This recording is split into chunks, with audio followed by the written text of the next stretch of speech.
Welcome to Retirement Key Radio with Abe Abish. Abe, you've been helping people near and in retirement with that type of planning for, 17, 18 years now. Mm-hmm. Certainly not your first job. What was your very first real job where you got a real paycheck? Mickey D's, McDonald's in Springfield, Virginia. That was my first job. I had to get a worker's permit. I was only 15 and wanted to work and start making some money for myself. And I think my hourly rate was $4.25. There you go, big bucks. It's actually a really good learning experience, just learning how kind of the job world worked and working with people I had never met before. And were you on the fry line or customer service? No. I was a cashier. Okay. I was a cashier, yeah. So learning how money worked to some extent, giving people change back and learning how customer service worked and all those kind of things. Had a couple of other odds and ends jobs before I finished school. You're speeding past McDonald's here. I have a very important question. Did the ice cream machine ever work when you worked there?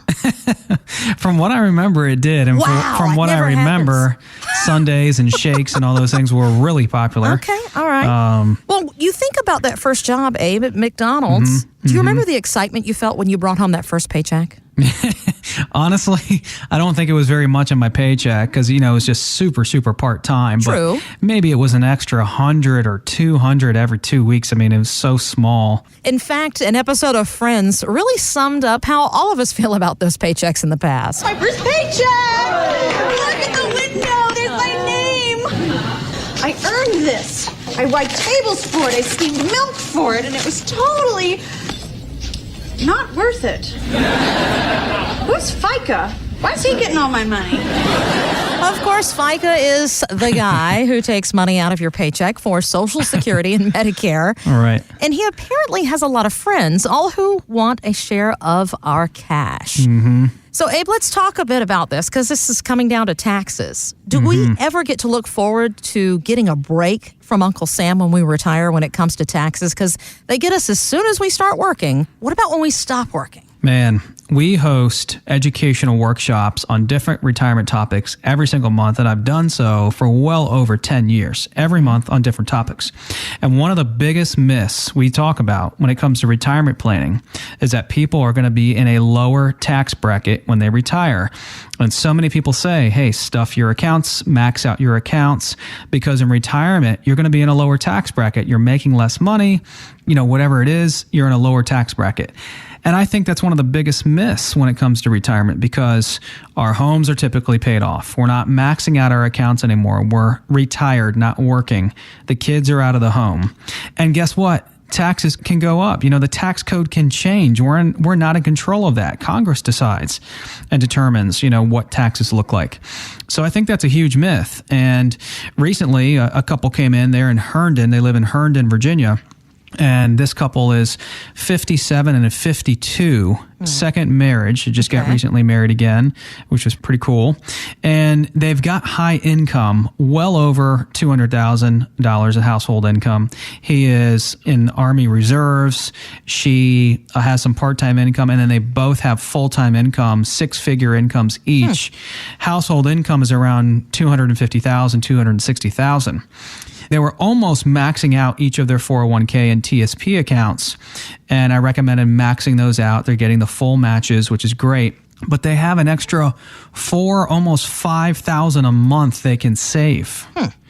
So with them maxing out their 401ks and TSPs, there's no other deductions. There's no other retirement accounts that they can put money in and deduct, those contributions. So I recommended them saving that extra cash flow into an after-tax vehicle where all the money that they can put away plus future interest and growth can come out free of tax. And that's actually what we call a life insurance retirement plan. That's our nickname for it. It's essentially permanent life insurance, indexed universal life insurance. Okay. And if it's structured properly, it can be a great supplement and tool to our IRAs and 401ks and TSPs. From a tax standpoint, in that all the money in our TSP and 401ks are typically pre-taxed, all these funds are typically post-tax and after-tax, and typically we're taking risk on, we're investing in the market in our TSPs and 401ks. And in this tool, this is money out of the market. You can get some good growth and interest, but this is not, looking for the home runs in the market. This is just slow and steady wins the race. But they really liked it because what comes with that option to create tax-free cash values and tax-free income for themselves in retirement also is a life insurance policy, a life insurance death benefit. Neither of them had any life insurance because they were both divorced, now remarried. So they kind of canceled out all their life insurance so that they'd be getting some new life insurance for themselves. Okay. And these accounts have built-in long-term care. They're really like helpful. that. Yeah. From a tax standpoint, just a good way for them to basically insulate themselves from higher taxes down the road by funding a vehicle that will likely be free of tax for them when they retire. And they really liked it. It's one thing, to have a ton of money saved. Maybe you have saved $1 million, $2 million, $3 million.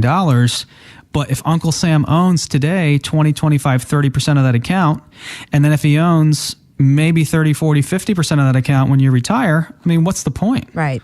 Yes, we want to try to max out our accounts. We want to try to save as much as possible and invest prudently, but we need to be smart about where that money's going. Mm-hmm. All right. And so here's a great example of a couple we've helped here locally in Herndon, Virginia, and they're going to be more tax diversified with their investments and some non-market investments. Find out more at retirementkeyradio.com. Financial professionals are not licensed in all 50 states. To find out if Abraham Abish is licensed in your state, please call 571-577-9968. Abish Financial Services is not affiliated with nor endorsed by the Social Security Administration or any other government agency and does not provide legal or tax advice. Annuity guarantees rely solely on the financial strength and claims-paying ability of the issuing insurance company. By contacting us, you may be provided with information about insurance and annuity products offered through Abraham Abish, NPM number 770-3575.